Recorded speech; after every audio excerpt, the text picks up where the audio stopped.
Hoy vamos a ver generalidades del proyecto, cómo se va a ir desarrollando y a partir de qué. Y esto pues para que tengan los conocimientos básicos complementados con los teóricos de la bibliografía que ya se les ha compartido. Para ello vamos a requerir del uso de googlear, ¿sí? Una herramienta que nos permite visualizar de manera gráfica cómo es la topografía y la distribución de diferentes lugares. Por ejemplo, pensemos que nos han asignado esta zona de estudio. Para ello vamos a apoyarnos de un archivo KMZ llamado Estaciones Climatológicas de Conagua, ¿sí? Una vez definido nuestro sitio, vamos a tener que identificar las estaciones más cercanas. Como vemos, pues aquí no tenemos ninguna estación cercana. Por ello tenemos que irnos alejando y buscando alguna estación que nos ayude. En este caso tenemos la 27039 aquí. Pero para tener datos más certeros, vamos a tener que apoyarnos de algunas otras, de mínimo tres, donde la triangulación nos ayude a que la superficie se encuentre dentro de esa área de influencia. Aquí pues no tenemos otra, aquí tenemos dos más operando, son las amarillas y las rojas están inactivas. Tenemos dos, acá está otra en rojo y hasta acá está otra en rojo. Pero como vemos tenemos una aquí, otra en la parte de acá abajo y dos acá. Ya con estas podemos apoyarnos para hacer una triangulación y con ello tratar de hacer una interpolación de datos de acuerdo a la cercanía o lejanía de estos. Además de que también es necesario ver ha ido evolucionando nuestro sitio. ¿Sí? Por ejemplo, ver qué ha sucedido en años anteriores. Por ejemplo, ahí observamos que no había nada. Pero esto es importante porque estas eran zonas de humedad. Tenemos zonas que ya están ocupadas, urbanizables, zonas de bosque, zonas de pastizales, ¿sí? Son zonas que se definieron cómo se van a evaluar. Actualmente pues nos vamos a ir a lo que proporciona INEGI en el 2021 según el Googlear. Ya conociendo la estación que ya habíamos definido, esta es la 27039 Samaria y está operando en Tabasco. Con estos datos nos vamos al buscador de datos climatológicos de Conagua, ya que Conagua es la que tiene el control de la mayoría de las estaciones climatológicas, ¿sí? Es el encargado. Por ello, pues hay que recorrer a su página para ver cómo están fluctuando estos datos y desde cuándo se tienen registros. Escribimos la estación que sería la 27039 Samaria y nos manda acá. Tenemos un área de influencia, aquí se alcanza a ver un poquito más verde. Verificamos que nuestra zona corresponda a la que ya tenemos, ¿sí? Que la estación sea, en este caso la estación está sobre la orilla del río para tener mayor control de datos. Le damos clic y nos vamos a climatología diaria. Nos genera este archivo con los datos generales de la estación, ¿sí? Precipitación, evaporación, temperatura máxima y mínima, precipitación en milímetros, que son litros por unidad de superficie, evaporación también en milímetros y la temperatura en grados centígrados. Tenemos reporte desde 1948 hasta 2019, entonces sí nos sirve porque es la que está en nuestra zona de estudio. Guardamos, nos lo va a guardar como un archivo TXT. En este caso lo vamos a guardar en el escritorio, ¿sí? Le damos guardar.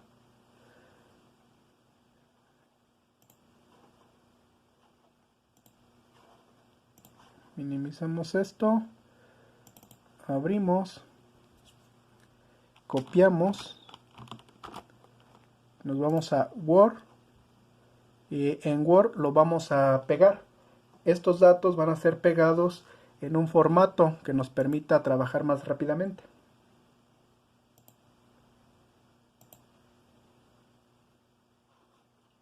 Siguiente, siguiente, finalizar. Y ahí están nuestros datos. Aquí están corridos. Los acomodamos. Tenemos desde 1948, pues prácticamente vamos a tener que hacer una depuración. Quitamos los datos que realmente pues por el momento no nos van a estar proporcionando información reciente. Vamos a tener que apoyarnos de 5 años anteriores al año más completo. Si recordamos, este tenía hasta noviembre de 2019, entonces el 2018. Y de ahí 5 años sería el 2018, 17, 16, 15 y 14. Podemos dejarlo hasta el 13 en caso de que el 14 le falte algún dato para poder apoyarnos. O el 12, por decir algo así. En este caso vemos que la estación, el historial es bueno en 1958. No tiene variación de datos que tenga valores nulos o que haya tenido interrupciones. Generalmente cuando hay interrupciones se debe a que las estaciones fallan por mantenimiento, algún sensor se descompone, se va la luz, o rapiña, X cosas. ¿Sí? Es que generalmente pues son instaladas en zonas donde a veces son de difícil acceso o no se les da el mantenimiento requerido, pero sin embargo pues no sirven porque pues es lo que tenemos en México y tenemos que apoyarnos de esos datos. Pero bueno, como vemos, la estación sí tiene datos. Por ejemplo, hasta 1968 estaba operando de forma normal, no había ningún problema. Esto pues debido a que en esa zona pues llueve mucho. ¿Sí? Es importante ir revisando qué datos nos pueden ir sirviendo. Si vemos, tenemos datos de precipitación, evaporación, temperatura máxima y mínima. Se ve que ha sido continuo su funcionamiento, ¿sí? Y estos datos pues son muy importantes, ya que pues de ello se va a generar el balance hídrico y nos va a ayudar a determinar las obras de drenaje necesarias para ver cuánto escurre o cuánto infiltra, sí, sobre todo pues lo que escurre, ya que es lo que nos importa para poder dimensionar las obras, sea tubo, sea una losa, sea una bóveda, sí. Además de que también estos datos van a permitir identificar zonas de inundación de acuerdo a la capacidad del suelo, cosa que pues se les comentó en el diagrama de Cuenca, todos los factores que intervienen para saber cuánto evapora, cuánto evapotranspira, cuánto escurre, cuánto infiltra, cuánto percola, pero todo va a ser a partir de la precipitación. La precipitación vamos a considerar que sea nuestro principal recurso, nuestra principal fuente de alimentación, ¿sí? O sea, la lluvia. Sí, ya empezamos aquí a observar algunos valores que dice nulo. La evaporación, ¿sí? Algunos en la precipitación. Pi 2094 nulo, algunos valores, pero vamos a irnos hasta el 2013, más o menos, 2014, 2012, dependiendo de nuestro análisis de datos. ¿Sí? Para ello, pues como les comento, es primordial estar revisando dato por dato de cada año. Ya vemos que en el año 2000 hacia acá ya es nulo la evaporación y se mantiene nulo hasta el 2001, 2002. Llegamos al 2003, vemos que evaporación sigue nulo, algo le sucedió al lector de la evaporación de la estación. ¿Sí? Seguimos viendo. Pero pues nos van a servir estos datos porque el principal parámetro, como les comentaba, es la precipitación. La evaporación la podemos evaluar con otras técnicas o formas, pero que pues también proporcionan datos. Sin embargo, entre más datos tengamos, pues es mucho mejor. Pero en el caso de México, pues tenemos que apoyarnos de lo que hay. 2013 lo vamos a dejar. Aquí está, 2013. ¿Sí? Son los datos que nosotros vamos a necesitar. De aquí vamos a ir separando por año. 2013, 2011, 2014, 2015, 2016, ¿sí? Aquí ya hice yo una revisión por año. Desde el 1 de enero del 2018 hasta el 31 de diciembre. Y vemos que tenemos valores nulos de evaporación. 2017 lo mismo. 2016 de igual forma. Por ejemplo, aquí vamos a ver qué sucede, por ejemplo, si tenemos aquí en la temperatura que exista un valor nulo, que en vez de tener un valor ahí de 25 diga nulo. Si dice nulo, vamos a tener que apoyarnos del mismo del valor que tenga ese mismo día, pero en un año anterior, 2017, nos vamos al 2016 y le colocamos el de ese año, que sería 29, ¿sí? Entonces aquí le colocaríamos el 29. Y así, para los años, la finalidad es tener completa la tabla. Vemos que la evaporación, pues no vamos a tener que hacer gran cosa porque todos aparecen nulo. Sin embargo, para las estaciones que ustedes se les asignen, van a ver que si tienen algún valor nulo, lo van a complementar con el año anterior, como les expliqué ahorita aquí donde los marqué con amarillo. Esos datos van a ser importantes para analizar temas posteriores. Una vez que ya hicimos nuestro análisis, podemos hacerlo por mes y con ello graficar o graficar todos los datos en todo el año, diarios, ¿sí? En todo el año, cómo es el comportamiento de la precipitación y de la evaporación, más los parámetros que vamos a ir calculando posteriormente. Pero estos son los datos en sí que con agua nos está facilitando. Volviendo al tema de nuestro análisis del sitio de estudio. Si tenemos nuestro sitio aquí, vamos a hacer un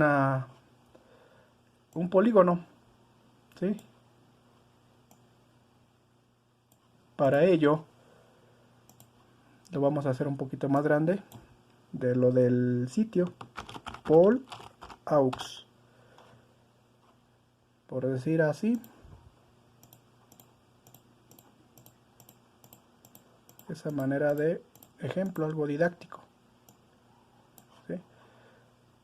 Le damos aceptar. Ya que tenemos ese polígono auxiliar, lo vamos a guardar el archivo, ¿sí? Para ello nos vamos a ir a archivo, guardar mis lugares, y lo vamos a guardar en formato .kmz para poderlo leer en otro programa. Esto para poder generar alguna otra información que no sea relevante para nuestro análisis, ¿sí? Entonces, guardar lugar como en escritorio.kmz lo guardamos. Ya está guardado. Nos vamos al Mapper. Abrimos nuestro archivo, ¿sí? Y nos va a empezar a cargar la poligonal. Como vemos, tenemos esta configuración que es la que teníamos anteriormente. Lo conectamos para que tenga vínculo con los recursos de internet. Lo conectamos y vamos a obtener cómo es la configuración del sitio. Aquí la ventaja de este programa es que nos permite visualizar cómo son las zonas de acuerdo a la elevación. La interfaz gráfica es mucho mejor. Por ejemplo, podemos apoyarnos del AutoCAD en CivilCAD, pero para generar material que vamos a ver más adelante. Pero aquí ya podemos ir empezando a analizar qué es lo que está sucediendo. Por ejemplo, zonas azules es presencia de agua y están entre aproximadamente a 10 metros. Zonas a 30 metros son amarillas, ¿sí? Entonces ya con ello podemos definir cómo es el flujo superficial. Y con ello, a grandes rasgos, nos vamos a generar el análisis, generar contornos, ¿sí? Por ejemplo, aquí si vemos la variación de elevaciones es muy pequeña, de 5 a 50 metros, casi está plano el terreno. Entonces, para tener mayor información lo vamos a dejar a 2 metros o a 5 metros, dependiendo, en este caso para un mejor análisis a 2 metros, o lo podemos dejar a 1 metro. Le damos OK y nos va a generar las curvas de nivel, ¿sí? Estas curvas de nivel nos van a servir para ver dónde hay zonas de inundación, en el caso para diseñar obras de drenaje, y para balance hídrico nos van a servir para ver la topografía, ¿sí? La relación de cuánto puede estar escurriendo y cuánto puede estar infiltrando, de acuerdo a la teoría, de acuerdo a la bibliografía, pero todo va de la mano. Vías, obras hidráulicas va de la mano con balance hidrológico. Entonces, ahora con esto vamos a exportarlas. Las vamos a exportar a un formato DWG, que es el de AutoCAD. Lo vamos a exportar y ¿sí? Al AutoCAD. Y esas curvas las vamos a ver reflejadas en un archivito que el cual podemos volver a abrir en el AutoCAD de acuerdo a la versión, ¿sí? Ya aquí, como ven, esas curvitas están ya en otro plano. Este es un ejemplo. En el caso anterior era mostrarles cómo era obtener esa información. Aquí ya lo tenemos, esas curvas en un plano. Este es de otro sitio, pero sin embargo el procedimiento es el mismo. Empezamos a hacer una jerarquización de zonas, ¿sí? Para determinar nuestras áreas de influencia y con ello poder evaluar las obras de drenaje. ¿Sí? Por ejemplo, vamos a pensar que tenemos caminos, entonces empezar ahí a analizar los escurrimientos, hacia dónde escurre el agua, ¿sí? Hacia dónde confluyen, ahí se alcanzan a ver las flechas. Todos llevan una dirección, un patrón. Por ejemplo, aquí ya vemos que todas confluyen hacia un punto y aquí llegan, en este caso pues son depresiones. Y esto nos va a permitir identificar dónde colocar o diseñar obras de drenaje. Si no existen, pues diseñarlas desde cero, pero de acuerdo a un análisis de este tipo. Si ya existen, pues hay que ampliarlas o hacer su revisión, pero todo con fundamentos. ¿Sí? Así quedaría el análisis. Estas obras de drenaje pues es lo que vamos a estar revisando. Para cuestiones hidrológicas nos va a permitir determinar los escurrimientos. ¿Sí? Entonces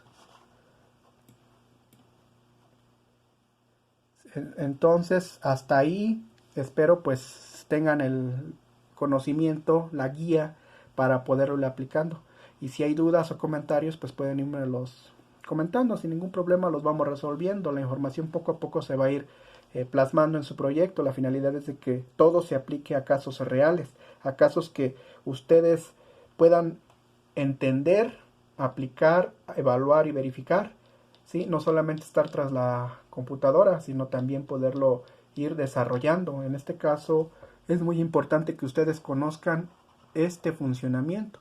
Más adelante vamos a ver qué hacer ahora que ya tenemos toda esa información para poder desarrollar de manera satisfactoria el trabajo de proyecto de clase, ¿sí?